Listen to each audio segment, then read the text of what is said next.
Today we begin with Proverbs chapter 20. Wine is a mocker, strong drink is raging, and whoever is deceived therein is not wise. I love the word whoever. We always associate drinking and drunkenness, of course, with men, but it can happen to women too, and even there are exhortations against this happening with women. But the idea is whosoever, and that word also is a nice grid word. When you see whosoever, that means both. That means whosoever does this is not wise. The fear of a king is as the roaring of a lion. Whoso provoketh him to anger sinneth against his own soul. Well, that one's pretty self-explanatory. A lot of these are very simple. Again, made for simple people, made for shepherds, made for milkmaids, made for children. You're teaching wisdom, hopefully, to the youth. You would think that people in middle age and older would have gotten some of these concepts. And many times Solomon is giving us just basic understanding, as you can see, just versus unjust, wicked versus righteous, forward versus acceptable, all of these things. The sluggard will not plow by reason of the cold. Therefore he will beg and harvest and have nothing. Again, it's too cold. Coming up with excuses not to work hard. Oh, it's too hot, it's too cold, it's too much work. Then you're going to be begging. So we go through this, and there are several of these diverse weights and measures. Both of them are alike or abominations to the Lord. If you have diverse measurements, you have different weights for balances for, different for your friends and for kings as you would for poor people. You're changing the values in your economy based on the persons. You're respecting them. This is an abomination. Love not sleep, lest thou come to poverty. Open thine eyes, and thou shalt be satisfied with bread. Get up, go to work, and you'll be satisfied with bread. A lot of these seem to us as common sense, but they're very basic. Sometimes we will forget. Sometimes we'll want to take an extra day off, or we'll want to just slide on something. I'll let something go. We need to remain diligent. Say not, thou, I will recompense evil, but wait on the Lord, and he shall save thee. Again, I'm going to recompense evil. You did bad to me, I'm going to do bad to you. Either the Lord will do it, or sometimes it's the consequences of their actions. I've seen where sometimes bad people doing bad things will all of a sudden have the law come down on them. I don't believe in karma, but I do believe that if you keep doing bad things, pretty soon it's going to come back upon you. Say not thou, I will recompense evil. I'm going to recompense evil. Don't do that. The glory of young men is their strength, and the beauty of old men is the gray hair. I like that one. We tend to be anti-age. We have a sense of ageism. Oh, don't get old. Stay young forever. Stay beautiful. Use this cream. Use this lotion. The idea is it's okay to get older. It's okay to have a little gray. It's okay to be an older man. It shows wisdom. There's a lot here to see, and I just picked some of the high points. Again, read every one.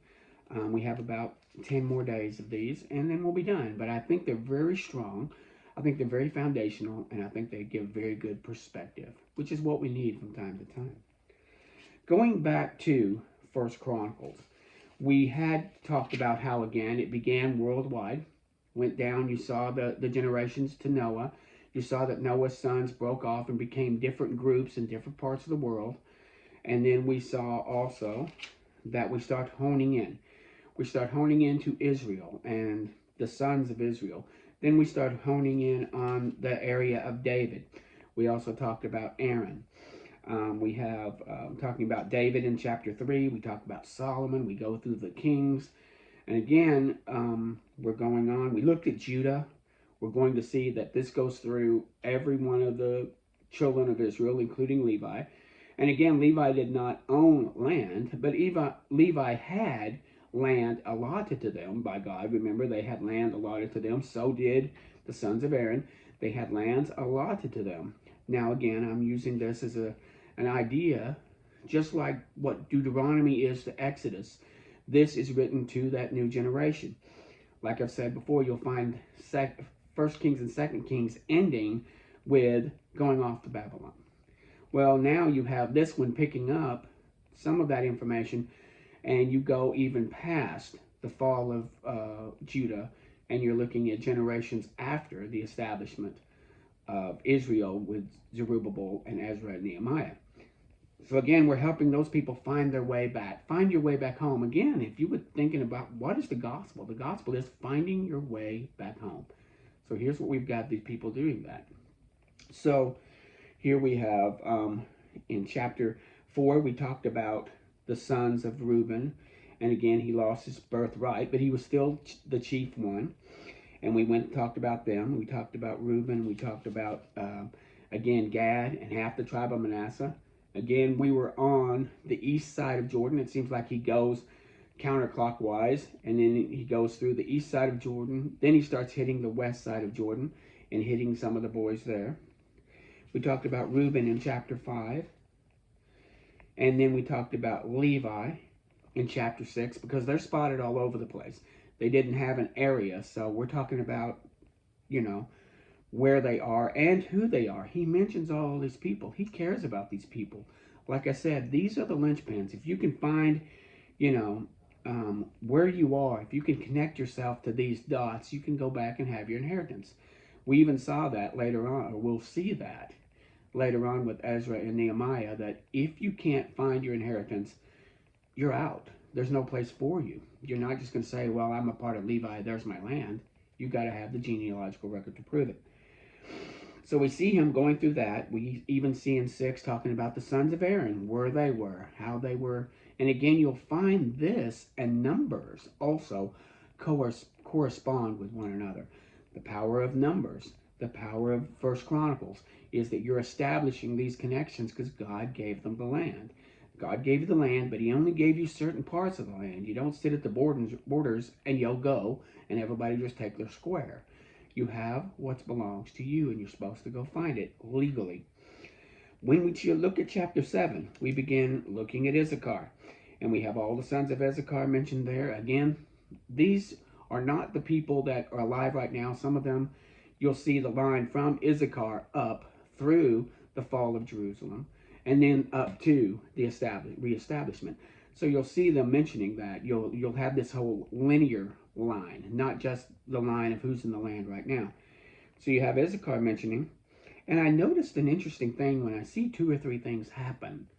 I start seeing this. They're talking about I'm going back to 5, it says that these people in Judah, or in Reuben, were men of war, men who knew how to fight, men of valor. And he talks about their number there, that these are valiant men. You have the same thing mentioned also in 7. It says that these were valiant men of might of their generations, whose number in the days of David were 22,600. Valiant men used to be the standard in Israel. You couldn't have just nice men and everybody's getting along and everybody's a shepherd. You had to have valiant men, men who were in security, men who were in the military. You had strong men leading their houses and leading their communities. So this is the idea of the strong man. So we see that they're strong men here. These aren't weak men. They were expected to be people of valor. They were expected to be valiant men. And it talked about these in Benjamin. And you go and talk about them. It says here in chapter 7:9 that the number of these of Benjamin were mighty men of valor, 20,200. So it talks about them. It says that all of these sons of Jedidiel, for example, were mighty men of valor, 17,200 soldiers, ready for war and battle. I don't think that the Israelites were meant to be just shepherds, like I said, sitting on hillsides or wandering around in the woods collecting wood to be carpenters. They were meant to be men of valor, strong men. They might have done carpentry things. They might have done shepherd things, but they were meant to be men of valor. And this is something that we're losing today, is our men of valor. We talked about the sons of Manasseh. We talked about Zephalahed, who right there in 15, remember, he's the one that had no sons, and his daughters said, well, hey, our dad didn't have any sons. What do we do? Do we not get an inheritance? And so Moses brought it to the Lord, and the Lord said, okay, women can hold land, which is great. So we have that mentioned there. We talk about Ephraim, and we have all these connections. And remember, these people are important to God. It's funny how in the New Testament we're told, he's counted the hairs of our head and not a sparrow falls. Each one of these people are important to God. Each one of these people are not just a holding place. They are a person. They're a person who was a chief. They're a person a person of valor. They're a person of honor. Because the dishonorable didn't make it. The dishonorable didn't make it to these. And those that honored God were the ones who went up. And those that honored God were the ones who came down. The ones that honored God through the generations are the ones mentioned here. These are people of honor, and each one of them are important to God. Each one of them were important to God at the time they lived. They weren't just, people. Oh, you're just Joe, and you're just Bill, and you're just Ted. They were honorable people, And so we tend to forget that God loved each one of these. God knows each one of these. It's very possible that when he reads Badan and he reads Hamath the Kayath, these guys we can barely pronounce, there's someone to him. Just like if I mentioned your grandfather's name or your best friend's name or a guy in school that you were close to or a girl that you liked or, a different person in your life that meant something to you and still has a strong connection. I do believe God has strong connections with these people. He's naming them on purpose also as touchstones, but also as people of valor. People that you can be proud of being in your family. Perhaps there were little stories told that are personal, familiar stories of what your uncle did or how your brothers did or how these people came in and then your grandfather and your brother and your uncles and your cousins all stood against or something happened, So we tend to just glaze over these names, stop and realize they're real people and they're important to God. They're not just placeholders. And it talked about their possessions and their habitations were in Bethel, and they were westward in Gezer, and they were down to Shechem, so we're giving them again their geography. And you're talking about Asher here, again, you're mentioning all of these names. The sons of Japlat, Pashah, and Baalanah, and Ashbah. Yeah, I don't pronounce them very well, but we need to see them as people. And you have all these names mentioned, again in 40. And these are the children of Asher, heads of their families, fathers' houses, choice and mighty men, chief and princes, and the number of their genealogy were 26,000. Again, verse 40 will tell you why you're going through all 12 sons. Why you're doing this is because these are chief men, choice men, men of valor. We forget, we tend to think only the heavy hitters, the ones we know about were men of valor. But all of these were men of valor. When you read that, it's almost like reading a list of the men who went to Normandy, or a list of the men who stood for the Declaration of Independence, or the list of the men who fought in the Civil War. Those kind of things. They're men of valor. When we look at 8, we begin looking at Benjamin and his son Bela, and we go down through them, through their generations. The sons of Ehud are mentioned here, and Naaman, it's not Naaman the Syrian, and these that have gone down. We see these moving through the generations, moving through the years in Benjamin. And as you're going down, you'll also find some men that you know. Here is Kish. Kish was the father of Saul. He's mentioned in verse 33, and here's Jonathan. These again are mentioned as men of valor, of placekeepers. And I'm not saying everybody. Saul had his problems. I'm not saying these men didn't have their problems, but David had high respect for Saul. We all kind of beat up Saul, and we really shouldn't, because Saul was just your average guy. Saul struggled like we struggled. If history knew my failures like they knew Saul's failures, and believe me, David had some failures too. David murdered a guy. David seduced a man's wife and then murdered the man to get away with it. And you're sitting here throwing rocks at Saul? Please, that doesn't work that way. And so we're looking at this. He goes down mentioning these men. And it mentions them, and these were the sons, were mighty men, valiant archers, and many, many sons. All of these are the sons of Benjamin. Strong men, valiant men, men of valor. So we see them mentioned here. Now, verse 9:1 actually should be with chapter 8, because 9:1 is a distinctive. It says, so all Israel was reckoned by genealogy, and behold, they were written in the book of the kings of Israel and Judah, and was carried away to Babylon for their transgressions. Now, again, these were reckoned. This is the time when people were carried away.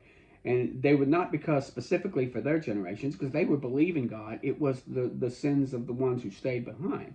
The transgressions of the nation, not just for the individuals. Yes, they're all sinners in need of repentance, but they believed God and went in. And some didn't believe God and stayed. So the idea that Israel and Judah was carried away for their transgressions. So we see that this book even references perhaps even the book of Kings, specifically the book of Kings that we have. Is it possible that the book of the chronicler or chroniclers of the book of Chronicles had read Kings? Possibly. Or at least the documents that we got Kings from. Either way, we have this distinctiveness about drawing a line that says, okay, we have a genealogy that's set that you can trust from, Adam up through the Babylonian captivity. So that's what it's saying here. If you can connect the dots, if you can go back 70, 80 years, 100 years and connect dots, which to us, again, that's only 3 to 4 generations. We tend to think 100 years is like 5 or 6 generations. But for these people that live longer and had bigger families and had more connection and understanding, if you could go through an uncle, if you could go through an aunt, not through an uncle, through a cousin, if you can find a grandfather and find your way back through that family line and connect yourself, you got to be a part. So it's very important. Now, the first inhabitants that dwelt in their possessions in these cities were the Israelites, the priests, the Levites, and Nethinims. And Jerusalem dwelt the children of Judah, Benjamin, Ephraim, and Manasseh. Again, I'm giving history that we haven't gotten to yet. This is the return after Ezra and Nehemiah get back with Zerubbabel. After Judah was in Babylon for 70 years, they came back into the land because God had said so. You're only going to be out for 70 years. He told that to Jeremiah. Then they came back into the land. From 3 on, we talk about the people that were connected in that. So he starts talking about them and he starts giving names. And he mentions the sons of Benjamin and gives their names. He mentions also of the generations, 956 of them came back. So you're going to have numbers. You're going to have people that you can connect with. You start talking about these were the heads of the households of fathers, 1,760 able men for the work of the service. These men also came in not just to establish themselves, but to establish the temple, to establish the house of God, to establish Jerusalem. Now we're focusing in on Jerusalem. Remember that I said we went from the world to the area, to David, to Judah. Now we're focusing in on Jerusalem. Again, that's where it begins and comes out. And once Jerusalem is settled, then they move out as they're coming in to take back their lands. So we have this happening. We have the Levites mentioned here, and these are the ones who came back. We have the porters, those who carried things, those who lift, those who worked with things. A porter was a laborer, but they labored for the Lord in the building. And they waited at the king's gates eastward. They were porters of the companies, bringing things in, making sure that you had proper things. Some of them might have even been security. You're mentioning a guy named Phineas. This is not the Phineas of Aaron's day. We're talking about men now that were in that city. And which order says there's 212 of these. And they were reckoned by the genealogy in their villages, whom David and Samuel the seer had ordained and set office. These people were now going back to the Old Testament to find out what is our office, what is our part in building up this area, what is our part in building up the temple, what is our part as porters, as those responsible for the building up. So you have these guys working with their generation, in their genealogies. You just didn't come in and start working. You found out, okay, who are you? What is your family? Okay, that family was responsible for this. This family was responsible for this.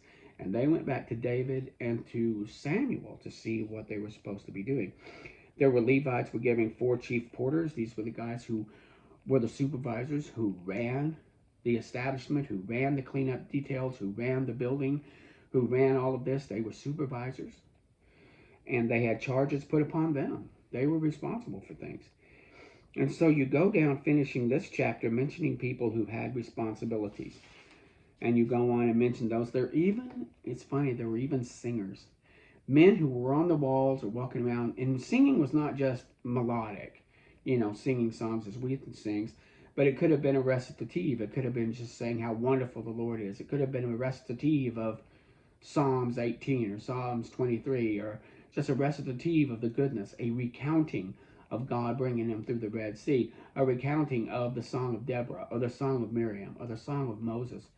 A recitative of their history, constantly hearing that you have this ringing of this man's voice, either singing songs or saying psalms and saying history. Singers were not just singers, they were proclaimers. And you'd have this reason why we're doing all this thing is being echoed in your ears constantly, and it's encouraging. Here's what our God has done. Here's what our God is doing. Here's what our God is about. And that happens. It's very possible. Very positive. It's a very positive thing to have this. Why am I here? Why am I working so hard? Oh, wait, I'm hearing this man telling about the Red Sea, telling about the establishment of the law, telling about Joshua taking Jericho, all of these wonderful things, and reminding us of where we'd failed also with Ai and some of the other places. There's sadness, there's happiness, there's excitement.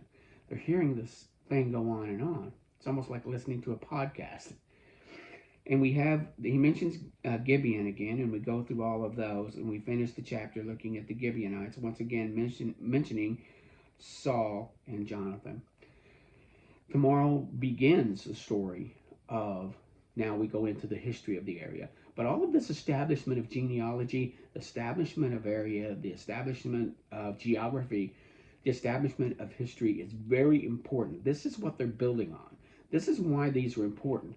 And we need to realize that their history through Christ is our history.